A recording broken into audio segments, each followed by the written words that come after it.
Boa noite, pessoal, tudo bem? Boa noite, professor. Boa noite, professor. Boa noite. Boa noite, pessoal, tudo bem?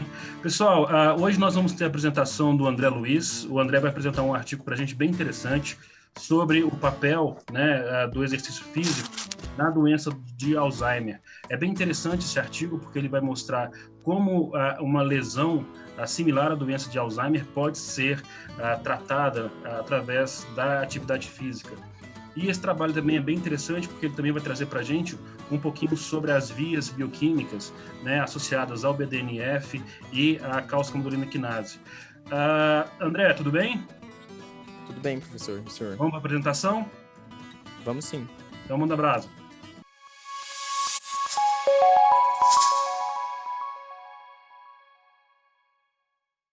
O artigo de hoje se trata sobre exercício físico e os impactos dos exercícios físicos no Alzheimer. De título, Exercício físico suprime o comprometimento da memória espacial induzida por streptozotocina e modula a via de sinalização BDNF, ERK, cálcio, calmodulina, proteína quinase, CREB no hipocampo de Camundongos. Meu nome é André Luiz da Silva Ribeiro, eu sou aluno de iniciação científica no Neurolab, que é o Laboratório de Neurofarmacologia e Neuroquímica, no ICB2, na UFG, sob orientação do professor doutor Mauro Cunha Xavier Pinto. Os artigos foram escritos pelos seguintes autores: Franciele Martini, Marlon Regis Leite, Susan Gonçalves Rosa, Isabela Pegardier Clan e Cristina Wayne Nogueira. Foi publicada na revista Cell Biochemistry Function em 2019, tem um fator de impacto, a revista de 2.632, e o laboratório responsável pela escrita desse artigo é o Laboratório de Síntese, Reatividade e Avaliação Farmacológica e Toxicológica de Organocalcogênios, Departamento de Bioquímica e Biologia Molecular, Centro de Ciências Naturais e Exatas, Universidade Federal de Santa Maria, em Santa Maria, no Rio Grande do Sul, Brasil. Primeiramente, vamos com a introdução. Aqui as siglas mais utilizadas, que a gente vai seguir nessa apresentação. BA fica para a doença de Alzheimer, BDNF é o fator neurotrófico derivado do cérebro, o ERK sendo sinais extracelulares regulados por proteínas quinases, a CANC2 é a proteína quinase dependente de cálcio e calmodulina, e CREB, que é o elemento de ligação em resposta ao AMP cíclico. Com o aumento da expectativa de vida resultante do avanço técnico-científico, aumentou a prevalência da doença de Alzheimer na população. A expectativa é que aproximadamente 135 milhões de pessoas desenvolvam demência até o ano de 2050. A complexidade da doença de Alzheimer, o que envolve múltiplos fenótipos, torna a descoberta de novos tratamentos ainda mais difícil. Pesquisas mostram que um estilo de vida saudável com a prática regular de exercícios físicos melhora a capacidade cognitiva e reduz o risco de várias doenças. Primeiramente, vamos falar sobre o histórico de Alzheimer.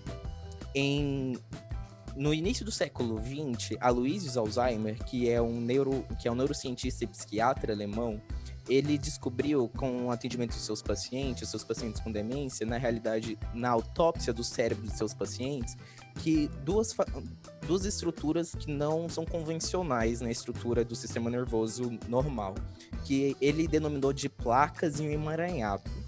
Hoje sabemos que essa doença, hoje conhecida como Alzheimer, se trata de uma doença, de uma forma de demência, e que tem inúmeros sintomas e que, principalmente no aprendizado e na memória, e que é bastante prevalente.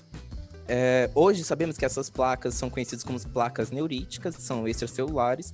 A doença de Alzheimer ela acomete principalmente os substratos cerebrais do córtex e o hipocampo.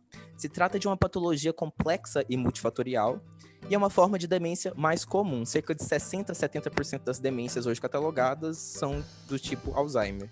As placas neuríticas, ou placas senis extracelulares, vistas por Alzheimer lá em 1901, 2, de acordo com essa data, hoje a gente chama de placas neuríticas, que é fruto de clivagem anormal das APPs, que são as proteínas precursoras amiloides.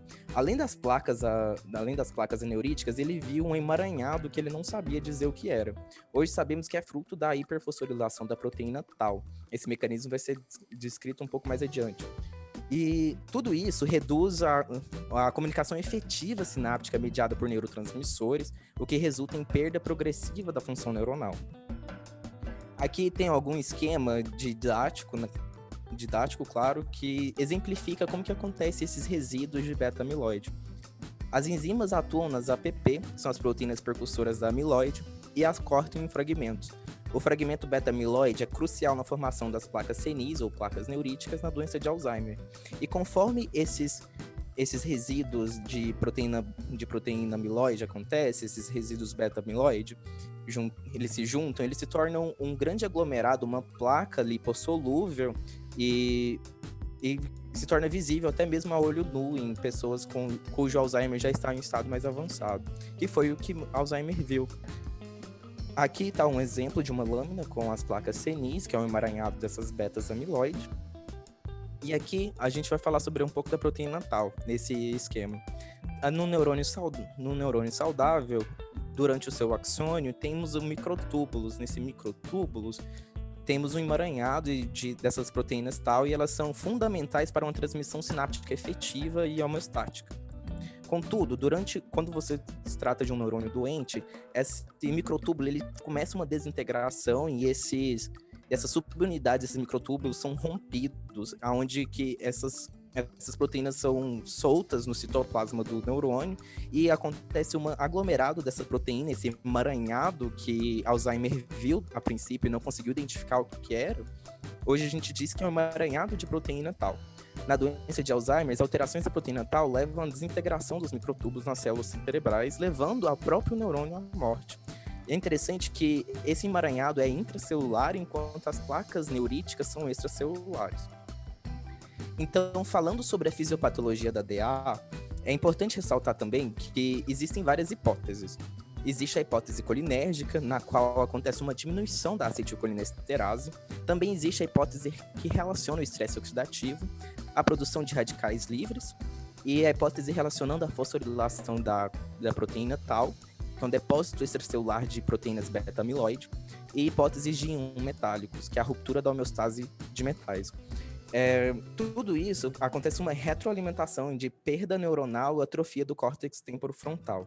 Um fator importante a ressaltar é que dentro do sistema nervoso central não é apenas um neurônio que tem um papel muito importante na fisiopatologia dessa doença.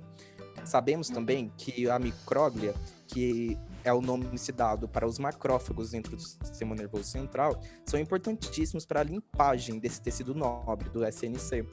Ao limpar, na tentativa de limpar esse emaranhado de placas senis, dessas placas beta-amiloide, desse conjugado de placas lipossolúveis, essa micróglia, ela acaba liberando citocinas pró-inflamatórias que acabam dando dano ainda maior ao sistema nervoso central.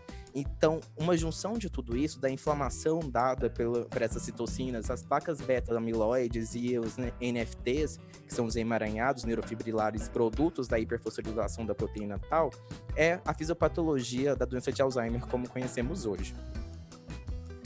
Aqui tem um esquemazinho, como é um cérebro saudável à sua esquerda e um cérebro com Alzheimer na sua direita. Podemos perceber que os ventrículos são enlarguecidos, assim como os sulcos, que é o espaço entre os giros. Enquanto isso, os giros, você percebe que eles são mais delgados, assim pode-se dizer. Ou seja, ao comparar ambos os cérebros, você percebe uma perda de morfologia e uma perda que, por consequência, dá uma perda de função. Aqui também outro esquema, como um cérebro normal, e no meio a gente tem com dano moderado e já com Alzheimer num estado avançado na direita. Então, quais são os sintomas da doença de Alzheimer?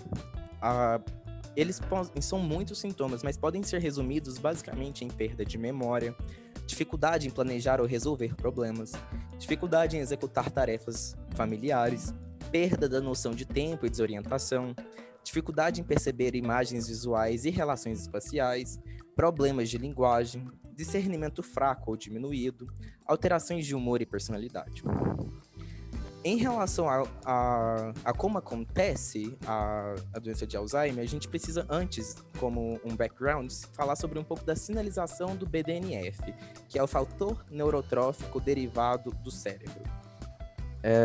Então, falando agora sobre a via de sinalização do BDNF, que é o fator neurotrófico derivado do cérebro, ele se liga ao receptor tirosina quinase B, que é um receptor acoplado à proteína G, que acaba por resultar uma cascata de proteínas quinases, que faz com que o fosfatidil bifosfato ele é convertido em fosfatidil trifosfato e que acaba recrutando outras proteínas que resulta em uma cascata de fosforilação até chegar na AQT. Na AKT é uma proteína também, uma proteína quinase específica da treonina e da serina, que é extremamente responsável pela sobrevivência neuronal e pela neuroplasticidade. Além disso, a AKT ela é responsável ela tem características antiapoptóticas, ela também é responsável pela proliferação celular, pela sobrevivida do neurônio, e também tem fatores de transcrição. Porque, embora a AKT ela tenha a capacidade de mudar, de manter a sobrevida do neurônio, não são mudanças que duram bastante ela mesma. Então, ao essa cascata de fosforilação continuar até na transcrição, essas mudanças são transformadas para longo prazo.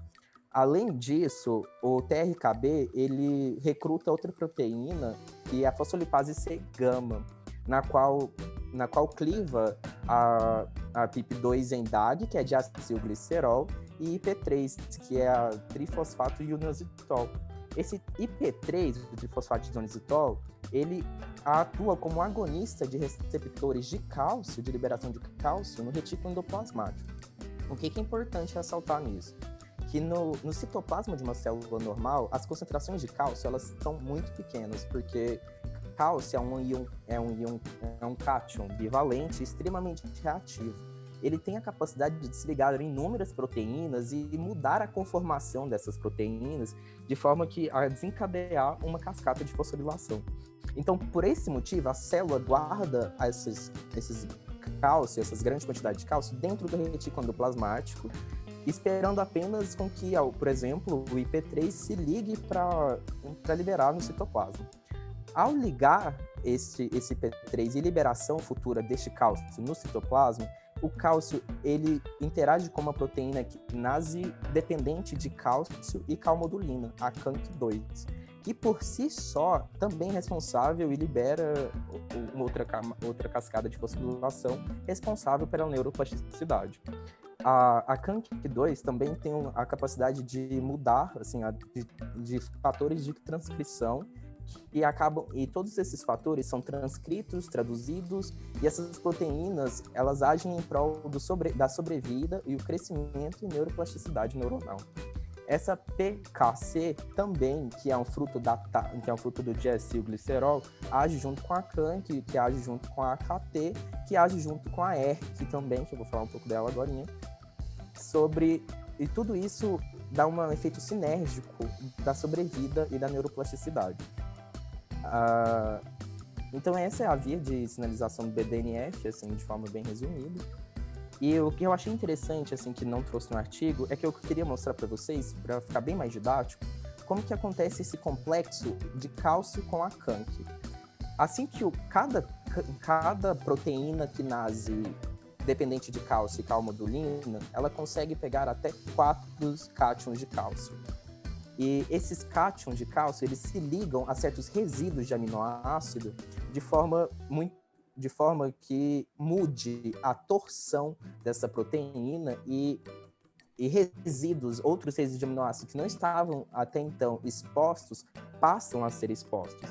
Então, ao mudar essa conformação dessa molécula, faz com que essa molécula passe a ser ativada, essa proteína quinase cálcio de calmodulina, ela passa a ser ativada e com a capacidade, então, de continuar uma cascata de fosforilação. Aqui à direita, eu coloquei as principais interações em que o cálcio faz com os resíduos de aminoácido dessa proteína, assim como o tamanho da ligação e etc. Aqui, outro fator que eu achei muito interessante é sobre os padrões específicos dos picos de cálcio. E como a gente consegue ver, conforme esses padrões acontecem em diferentes tempos, esses padrões podem se traduzir em diferentes padrões de atividade dessa proteína e, portanto, mudanças diferentes na força e estrutura sináptica. O objetivo, de certa forma, é você entender qual o papel de cálcio, o papel dessas proteínas quinases na promoção e na criação dessas memórias e aprendizado assim, dos animais. Então, o objetivo deste artigo em si é investigar os efeitos dos exercícios físicos durante 4 semanas no desempenho da memória espacial e nos níveis de proteína no hipocampo de camundongos submetidos ao modelo de doença de Alzheimer esporádica induzida por streptozotocina. Material e métodos. Para esse estudo, foi utilizado camundongos do tipo Swiss, todos machos, de 25 a 34 gramas, um equipamento estereotáxico, a droga em questão, da streptozotocina, 3 miligramas por quilo. Essa streptozotocina foi aplicada intracerebroventricular e a anestesia foi feita pela anestesia comum, ketamina mais tilazina. Aqui, no canto direito inferior, está as coordenadas no estereotáxico. Em relação ao modelo de streptozotocina intracerebroventricular, é um modelo bem estabelecido e padronizado e abordagem reprodutível para a busca de novas terapias para tratar a DA esporádica. Além disso, esse modelo mostra muitas características da DA esporádica, como alteração nas funções de enzimas envolvidas no metabolismo da glicose no cérebro, estresse oxidativo, apoptose e liberação de fatores citotóxicos que podem levar à morte neuronal. O artigo se deu, o material e os métodos, ele se deu a partir do auxílio desse aparato, que foi o objetivo de colocar os animais para fazer exercícios físicos e depois analisar quais são os impactos desses exercícios físicos na via de sinalização de BDNF e futuros impactos na doença de Alzheimer em si. Então, na primeira semana, esses camundongos, eles foram utilizados sem peso, assim nesse aparato para subir aí. E na semana 2 com 10% do peso, na semana 3 com 20% do peso, na semana 4 com 40% do peso e na semana 5 com 60% do peso. Aqui, próximo, está o design do estudo, para ficar um pouco mais esquematizado, que é a figura que ele trouxe no artigo. Nos dia 1 e 3, nos 3 primeiros dias, foi aplicado a streptozotocina intracerebroventricular. É importante falar que no artigo não citou qual é a idade desses camundongos que participaram do estudo, alguns dias ou alguns meses, mas supõe que são camundongos jovens. Depois de um tempo, enquanto eles se recuperam da cirurgia, somente no 21º ao 25º dia que foi utilizado os dias de adaptação, né? Foi o dia de adaptação para esses animais a se tornarem familiarizados com o aparato. Do 28º ao 32º dia foi a primeira semana, com 10% do peso, ao 35º ao 39º a segunda semana, e assim consecutivamente conforme a estrutura aqui mencionada, até o 54º dia, que foi quando utilizou o teste de o labirinto de Morris, o labirinto aquático de Morris, que acessa principalmente a memória espacial dos animais e o aprendizado. A posterior desses testes, os animais foram eutanasiados e hipocampo separado para testes bioquímicos como Western blot. Aqui, sobre o labirinto aquático de Morris. Como funciona o labirinto? A princípio, o animal é deixado lá com uma plataforma escondida. Esse animal, então, ele nada até ele descobrir essa plataforma. Conforme os dias vão passando, mais fácil esse animal acha essa plataforma. Aqui embaixo, a gente consegue ver que na 8ª tentativa, o animal já chegava na plataforma em linha direta. Então, isso faz com que nós podemos deduzir que o animal aprendeu aonde está essa plataforma. Então, quais são os resultados de discussão? Aqui, na figura A, é o efeito do exercício físico no caminho percorrido, e B é a latência de escape. Essas são as partes mais interessantes do artigo, porque são dados muito legais. Aqui, em preto, temos o grupo controle. O grupo controle, a gente consegue ver que o escape de latência, que a latência de escape dele foi mediana em comparado com os outros grupos, com a estreptozotocina, sem os exercícios físicos, dados em vermelho, ou seja, os camundongos que receberam a estreptozotocina, mas não performaram exercícios físicos, eles apresentaram uma latência de escape pior do mesmo que os controles, ou mesmo se os que receberam estreptozotocina com os exercícios físicos. Isso demonstra uma grande relevância estatística, porque mesmo eles tendo participado da cirurgia de indução de Alzheimer por estreptozotocina, você consegue ver que os exercícios físicos conseguiu mesmo reverter este processo, deixando-os mais saudáveis que até mesmo o controle. Aqui a gente consegue ver a distância percorrida em C e em D, o tempo gasto no quadrante-alvo no labirinto aquático de Morris. Aqui a gente consegue ver em branco que o tempo que a distância percorrida em centímetros no quadrante-alvo é maior no grupo controle do que, por exemplo, no grupo que só recebeu a estreptozotocina, mas não performou os exercícios físicos. O que isso pode dizer? Que os animais que receberam a estreptozotocina e não realizaram esses exercícios físicos, eles não aprenderam melhor ou esqueceram qual é o quadrante-alvo e demorou menos tempo ali, percorreu menos caminho ali. Assim a gente consegue ver nesses dois gráficos. Contudo, o interessante é que os animais que receberam essa estreptozotocina e performaram esses exercícios físicos, eles saíram melhor mesmo que o grupo controle. Isso é bastante interessante, porque a gente consegue ver como que essa via de sinalização ela de fato aconteceu, e principalmente reforçada pelos resultados de Western Blot. Aqui estão os resultados. No grupo controle, a gente consegue ver que esse MBDNF é o fator neurotrófico cerebral derivado do cérebro maduro, o M.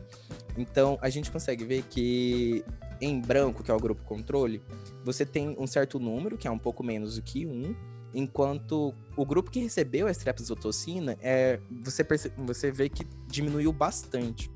Contudo, o grupo que recebeu a estreptozotocina e performou esses exercícios físicos mostrou uma concentração maior de MBDNF do que mesmo o controle, mostrando que houve um maior expressamento dessa proteína. E aqui no grupo B, a gente consegue ver que o TRKB também, que é o receptor tirosina quinase, que é na onde o BDNF se liga. Também houve uma maior expressão com o grupo que performou esses exercícios físicos, mesmo em relação ao grupo controle. Aqui a gente consegue ver o ERK e a proteína quinase dependente de cálcio e calmodulina. Os resultados foram os mesmos, a gente consegue perceber aqui que os camundongos que performaram esses exercícios, eles apresentaram uma maior concentração dessas proteínas no hipocampo. Aqui, mesmo em relação ao controle, você pode ver aqui em cinza, tracejado, no caso de ERK, no caso da CANC2, e também mesmo em relação à CREB. Então, isso demonstra que ao performar esses exercícios físicos durante esses tempos, essas 4 semanas, não só conseguiu fazer com que esses animais eles melhorassem um pouco a indução de Alzheimer feito pela estreptozotocina, mas conseguiu reverter o caso. Aqui também eles trouxeram o dado do anticorpo NEO-N, que o resultado ele foi bastante coerente com os anteriores. Pelo que eu acredito, pelo que eu pesquisei, é que aumentar a demonstração de que esse anticorpo ele está mais expressado nesses animais pode representar que esses neurônios eles estão mais saudáveis do que os neurônios anteriores até. Porque se trata de um anticorpo, um biomarcador, usado como biomarcador de neurônios saudáveis. Outro fator bastante interessante é sobre a apoptose, que é a razão BAX-BCL2. A via apoptótica é principalmente regulada pela família das proteínas BCL2, incluindo a proteína pró-apoptótica, que é a BAX, e a proteína anti-apoptótica, que é a BCL2. A razão entre essas duas classes de proteínas determina o destino das células, incluindo a sobrevivência dos neurônios. Logo, se essa razão ela for maior do que 0,5% ou 50%, isso significa que a célula caminha em direção à via de apoptose, e se ela for menor, então são mecanismos anti-apoptóticos que prevalecem nessa célula. Aqui, no resultado do Western blot, a gente consegue ver que não somente a Bax, ela, que é a proteína pró-apoptótica, ela aumentou nos animais que receberam a streptozotocina, mas não performaram os exercícios físicos em relação ao grupo controle, mas que nos animais que receberam essa streptozotocina e performaram esses exercícios físicos, essa proteína pró-apoptótica, ela reduziu mesmo em relação ao grupo controle. Além disso, a proteína BCL2, que é considerada como uma proteína anti-apoptótica, aconteceu o inverso. Em relação ao grupo controle,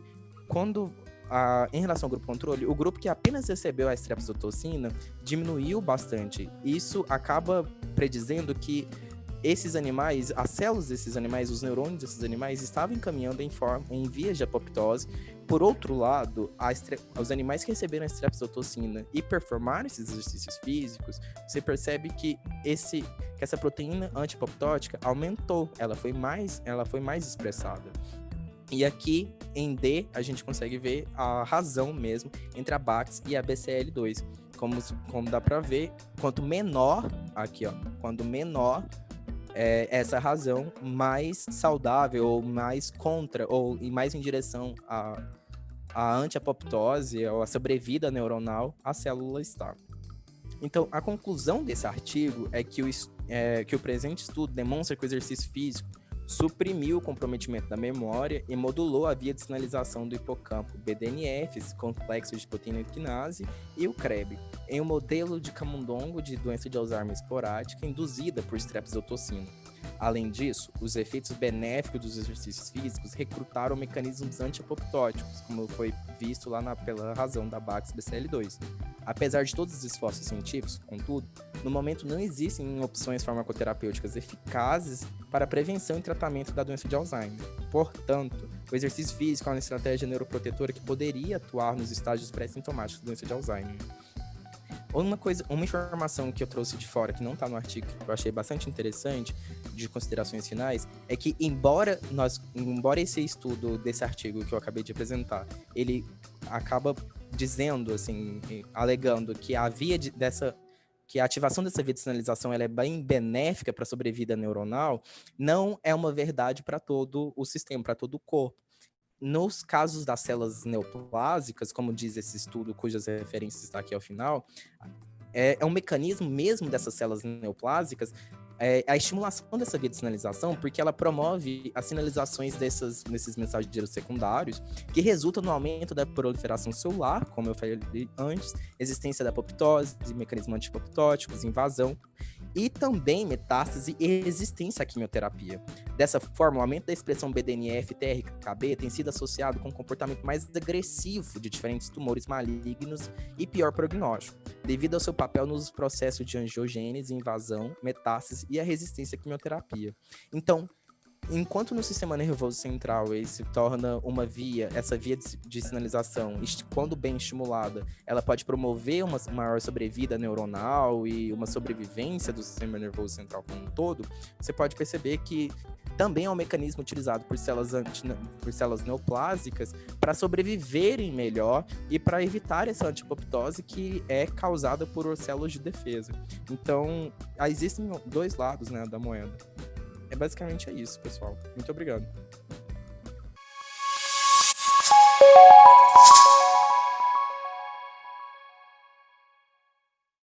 Ok, pessoal.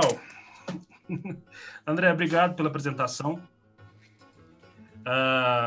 Artigo bem interessante, feito por um grupo brasileiro, né? É bem bacana esse tipo de trabalho.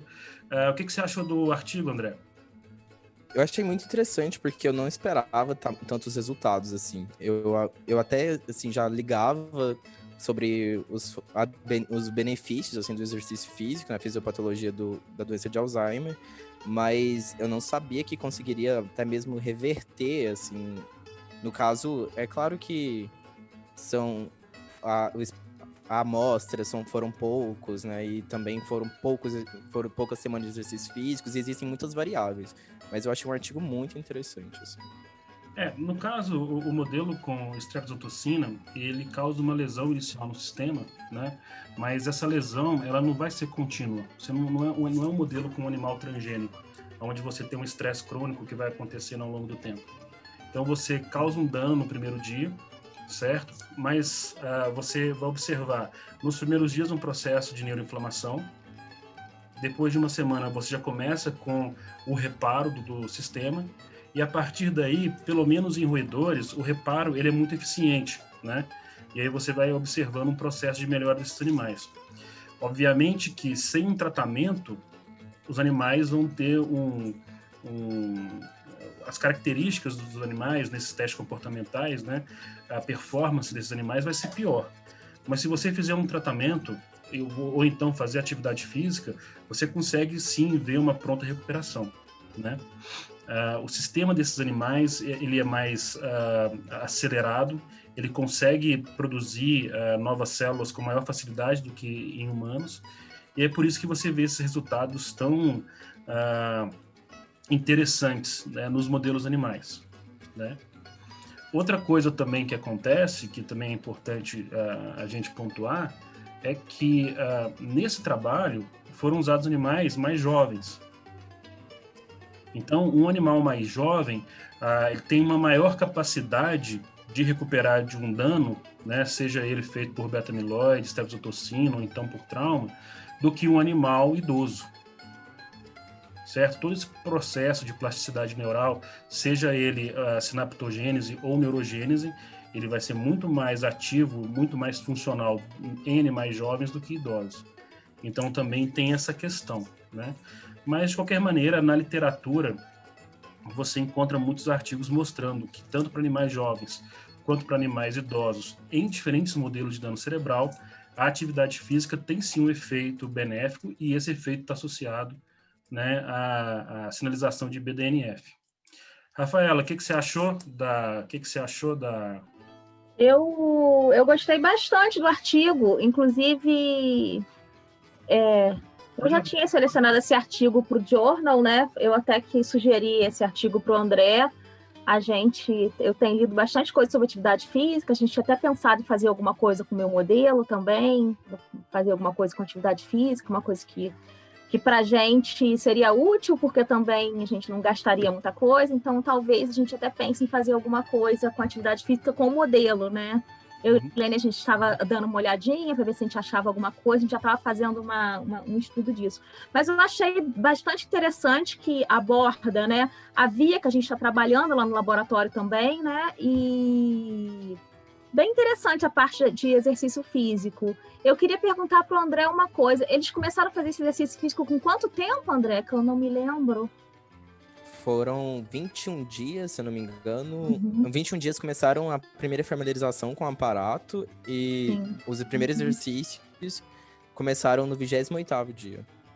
A gente lá, é o modelo que eu estou usando, né, no meu doutorado, no meu projeto de doutorado, e a gente já está vendo os resultados legais com a droga que a gente está usando, né, na parte comportamental, só que, por enquanto, só tem esses resultados, e a gente está tendo um resultado bem legal. Então, foi um modelo assim que a gente padronizou de forma rápida, né? Então, já está um modelo bem estabelecido lá no laboratório, da estreptozotocina. Então, é bem legal quando a gente vê outros trabalhos assim, né? Eu tenho visto, assim, a partir do 15º dia, assim, já começa a ter os animais, eles começam a apresentar, né, bastante sintomatologia mesmo, principalmente no comportamento, né? A gente vê os trabalhos, né, os artigos, a partir do 15º dia, eles já começam a avaliar. Mas é isso mesmo, foi bem legal, eu gostei. A sua apresentação ficou muito boa, André, você enriqueceu bastante ela, né? Trouxe bastante informações, gostei bastante. O que é interessante desses modelos, principalmente modelos que são induzidos com neurotoxinas, é que você causa uma lesão inicial, né, e onde você pode até estudar a morte neuronal, então você vai encontrar neurônios mortos no tecido do animal, mas depois dessa lesão você observa um processo de neuroinflamação, certo? E até o animal tende a ficar um pouco mais prostrado e você observa aquele tipo de comportamento doentio, né, associado, né, a um processo de inflamação. E aí, ao longo de 1 ou 2 semanas, você tem toda uma reconfiguração do sistema nervoso central que acaba por levar a uma alteração desses comportamentos. Então, o animal começa a apresentar déficit de memória, ele começa a ter alterações no padrão de comportamento social. E isso tudo a gente consegue avaliar com os modelos comportamentais, né? Na realidade, com as técnicas de análise comportamental. Agora, uma coisa que é importante de se pensar é quando que você vai intervir no sistema. Por quê? Porque você pode fazer um treinamento físico do animal durante, por exemplo, 1 mês, né? E depois fazer a lesão, seja ela com NMDA, beta-amiloide, com streptozotocina. E aí, na realidade, é onde você tem, de fato, a neuroproteção, porque você está levando o animal de um status normal para um status onde o cérebro dele está, de fato, protegido. E você tem essa outra vertente, onde você tem uma lesão no sistema, que vai levar a um processo de inflamação, que vai levar a uma reconfiguração do sistema nervoso central. No entanto, quando você faz a intervenção nesse ponto, o que você está observando é reparo. Porque você está ajudando o processo, né, de redução, né, da inflamação no tecido, você está auxiliando o processo de angiogênese, sinaptogênese e neurogênese. Então, para mim, essa questão de neuroprotetor, ela é sempre importante você pensar que, olha, é o que eu faço para tornar o sistema mais robusto, mais resistente à morte. Agora, uma vez que eu tenho a morte, tudo que eu faço ali agora não vai prevenir mais essa lesão, ele vai ajudar a reconstruir. E aí é sempre bom pontuar. Nos trabalhos animais que nós vemos, e a crítica maior é sempre que eles são feitos com animais jovens, você vai ter uma reconstrução que ela às vezes alcança o grupo controle. No entanto, quando você faz isso com animais idosos, às vezes você não consegue. Mas esses mesmos fatores tróficos e essas mesmas vias vão estar ativadas, né? O que eu tenho achado interessante, principalmente nesses trabalhos com streptozotocina, que vai, na realidade, levar um colapso energético no sistema nervoso central, são os trabalhos feitos com autofagia e com as vias de AMPK. Porque aí, na realidade, você está tendo um déficit energético muito grande que está levando à degeneração do sistema. Que é bem diferente do que você vê quando você faz aplicação, por exemplo, de beta-amiloide. Seja o peptídeo, seja o oligômero, seja a placa. Porque no caso do peptídeo do oligômero, você de fato vai observar uma excitotoxicidade no sistema. E quando você aplica a placa, na realidade o processo de neuroinflamação é mais importante para levar ao dano consequente. Mas, assim, de qualquer maneira, você está aqui forçando essa toxicidade. E na streptozotocina você está tendo um colapso energético. E aí talvez o exercício físico seja tão interessante nesse modelo, né? Porque o exercício físico ele faz com que haja toda uma modificação, né, da capacidade do sistema de processar carboidratos, lipídios, né? Agora me chama a atenção, não sei o que vocês acham, eles fizeram um modelo de streptozotocina, mas o exercício físico eu nunca tinha visto. Eles fizeram com um treinamento para subir escadas, não é? Inclusive, eu achei essa escada enorme. Eu também. Eu acho que é 1 metro, né? Que ele fala, não é isso, André? É grande a escada. Mas eu acho que eles utilizam um incentivo para o animal. Então, não utiliza um alimentozinho, alguma coisa para fazer o animal subir no início? Eu não sei se não utiliza nada. Não, no artigo deixa bem claro que para evitar algum estresse exterior não utiliza nada, nem choque, nem comida para o repouso. Acho que eles têm a tendência de subir mesmo, né? Eu acho que já é do camundongo, se colocar ali na escada, eu acho que ele automaticamente já sobe, né? Esses camundongos deles são muito treinados, né? Porque se colocar um ali, nunca que sobe. Mas eu acho que acho que sei lá, eu tenho a impressão, né? Porque a gente vê, eu acho que se já colocar ali, automaticamente ele já sobe, automaticamente é bom, é ótimo. Né? Acho que é o comportamento deles normal, isso, né? Espontaneamente, né? Seria, né? Isso, espontaneamente, isso. Eu acho interessante, assim, uma das coisas que se avalia muito é, por exemplo, o padrão de treinamento que é utilizado, né? E os efeitos que você observa posteriormente. Então, por exemplo, se você utilizar treinamento com natação, treinamento com esteira, certo? Treinamento com roda, e aí você tem a roda onde ele é forçado a correr e as rodas onde você tem o exercício voluntário, né?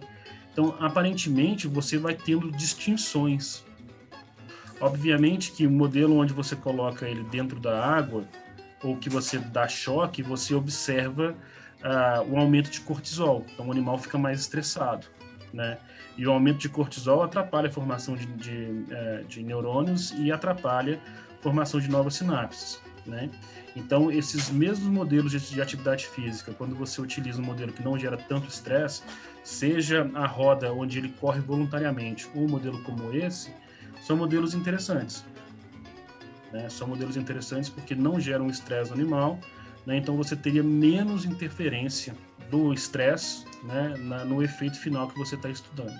Agora, com relação às vias, eles trabalharam com essas vias mais clássicas, né? São vias que na literatura a gente já vê que se trabalha bastante, né? Eu achei interessante, professor, eles terem feito o experimento com Bax-BCL2, né? A relação lá. Será que isso talvez seria interessante para a gente aqui também, já que, assim, só para ver só para meio que para comprovar o modelo, né? Que está tendo morte e também a gente pode utilizar esses dados de blot, por exemplo, e juntar com os de célula, porque a gente, com a professora Elisângela, a gente também tem experimentos de apoptose lá, né, que podemos rodar. Então, acho que talvez... Eu com relação a esses resultados dele, eu fico um pouco mais pensativo. Por quê? Porque, por exemplo, ele mostrou que tinha uma alteração do padrão de expressão de New-N. Não foi isso, André? Uhum. Sim. E aí, Sim. O que isso remete, mesmo ele tendo feito por blot, tá? Mas talvez se ele tivesse feito uma imunofluorescência, ele também tivesse visto, é que quando você tem uma redução da expressão de New-N, quer dizer que você tem uma alteração da densidade neural, principalmente da densidade neuronal, tá? Então, isso quer dizer que o número de células que está ali está alterado, pelo menos de neurônios estaria alterado. Peraí, professor, se a expressão é menor, é isso? Isso. Então, essencialmente é o seguinte, o New-N, ele é um marcador de neurônios. Sim. Bem, principalmente ali dos corpos dos neurônios, tá? Então, quando você quer fazer uma contagem, quantificar neurônios, por exemplo, no hipocampo, no córtex, você pode usar esse marcador, que é um anticorpo, para o New-N, tá? E depois ir lá e contar as células, tudo bem? Uhum. Quando você faz isso por blot, você não está contando as células, mas você está vendo se tem mais ou menos expressão dessa proteína que está associada a neurônios. Então, se você tem menos New-N, em tese, quer dizer que tem menos neurônios. Uhum. Certo? Então, ele tem ali uma alteração neuronal significativa, né? E a partir do momento que você tem uma alteração neuronal que ela é significativa, aí quando você vai olhar para essas vias de apoptose, eu fico um pouco meio... como é que eu vou dizer? Eu tenho um certo estranhamento. Certo? Por quê, professor? Porque as vias de apoptose, normalmente, vamos colocar o seguinte, num contexto patológico, você não precisa aumentar ou diminuir muito o padrão de expressão de BCL2 e Bax. As proteínas que estão ali já são suficientes para você levar a célula a entrar em apoptose, caso seja desencadeado o processo. Você não precisa de mais ou menos. Tudo bem? Agora, em condições fisiológicas ou numa condição de reparo celular, aí você vai ter, por exemplo, na formação de novas espinhas dendríticas, aí você vai ter essa alteração. Por quê? Porque parte daquele processo de poda dendrítica é feito com a ativação dessas vias de Caspase. Entendeu? Então, não só nos neurônios, essas vias de BCL2, Bax e Caspase, elas não têm só uma atividade relacionada à patologia, certo? Elas também vão ter um papel fisiológico relacionado a essa poda dendrítica. Entendi. Então, você tem que prestar um pouco de atenção na hora que você vai discutir isso. Por quê? Porque uma coisa é você olhar para esses resultados e você pensar assim, opa, eu tenho aqui uma alteração da densidade de neurônios. Provavelmente, se ele fizesse GFAP, também teria. Então, se muda os tipos celulares que estão ali naquele tecido, então na hora que você olha para a quantidade de BCL2 e Bax, você já tem que pensar assim, opa, por que isso está acontecendo? É porque eu mudei agora os tipos de células que estão aqui? Ou é porque eu estou tendo um favorecimento desse processo de arborização dendrítica, né? Formação de novas sinapses? Então, aí você tem essa distinção. E aí vale você entrar. Por exemplo, ele poderia ter feito aqui nesse trabalho análise de neurogênese e sinaptogênese. Professor, uma dúvida que eu fiquei aqui é se, então, no grupo que recebeu a estreptocitocina e não performou esse exercício físico, a concentração de NeuN foi menor, mas aqui fez o exercício físico e recebeu o modelo, ficou maior mesmo que o grupo controle. Então, eu posso afirmar, só pelo blot, que há uma maior densidade neuronal por causa dessa maior expressão, assim, e também consolidado pelos dados da Bax e BCL2? É isso que pode afirmar, né? Ou não? Então, na realidade, o que está mostrando ali é o seguinte, você tem um marcador neuronal, ele está aumentado. Tudo bem? Sim, e o que a gente tem na literatura hoje é que animais que são submetidos a protocolos de atividade física, eles têm sim um processo de neurogênese aumentado. Então, a minha expectativa ao analisar um cérebro desses animais é sim, que a gente conseguiria ver, por exemplo, um pouco mais de neurogênese desses animais, talvez um pouco mais de sinaptogênese. Tá bom? E aí, a discussão sobre a questão da BCL2, que é anti-apoptótica, e Bax, que é pró-apoptótica, ela estaria associada ao processo de sinaptogênese, mais do que, por exemplo, ao processo de apoptose. Até porque, o que eu posso dizer, assim, pelo menos na minha visão, é o seguinte, você teria, ao aplicar a neurotoxina, um processo bem grande de necrose, apoptose e em algumas células, após o estresse oxidativo, de autofagia. Certo? Isso aconteceria até o dia 3, com o aumento do processo inflamatório, tudo bem? E depois, com a redução do processo inflamatório, você veria outro pico de apoptose, tá? Com mais ou menos uma semana. E aí estaria associado às células inflamatórias que migraram para aquela região que vão morrer, certo? E também é uma reconfiguração daquela estrutura. Só que quando você faz essa variação depois de 30 dias, o que você está olhando de fato quando você analisa BCL2 e Bax? Talvez não mais o papel dela durante o processo patológico que seria, né, a apoptose. Talvez você estaria olhando mesmo para o papel delas durante o neuroreparo. Entendeu? É por isso que a gente tem que tomar cuidado com esses marcadores padrão, porque assim, por exemplo, vou fazer análise de Caspase 3, né?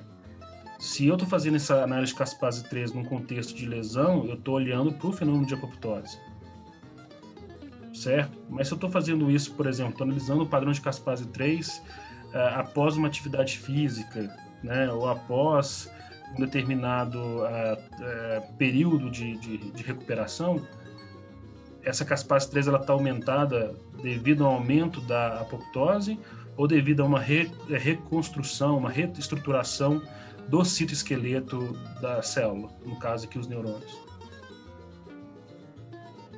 É porque a gente tem que tomar um pouco de cuidado, sabe? Para não achar que dentro do sistema existe algo que é um padrão, que é rígido e que você não consiga entender de uma outra maneira num outro contexto. Até porque a nossa célula, às vezes, ela utiliza as mesmas vias para fazer coisas diferentes. E a gente também tem que pensar que, assim, o papel dessas vias no astrócito é diferente do papel dessas vias no neurônio. E quando você faz o blot, você não sabe, por exemplo, quem que aumentou e quem que diminuiu BCL2 e BAX. Você não sabe se é o astrócito, se é a micróglia, você não sabe se são as células endoteliais ou se são os neurônios. Entendeu? Então é por isso que na hora que você vai tocando o trabalho, você tem que tomar esse cuidado. Né? Eu acho que assim, a parte de BDNF, TRKB, as vias de ERK, calcicomodulina, é o padrão e tá bem legal. Né? Na hora que você entra no NEWN e na BCL2 e BAX, aí você tem que ter um cuidado a mais. Porque aí pode esbarrar no papel fisiológico dessas proteínas. Ok. Legal, né? Então, pessoal, muito obrigado pela apresentação de hoje. A gente se vê semana que vem. Tchau. Tchau, tchau. Até mais.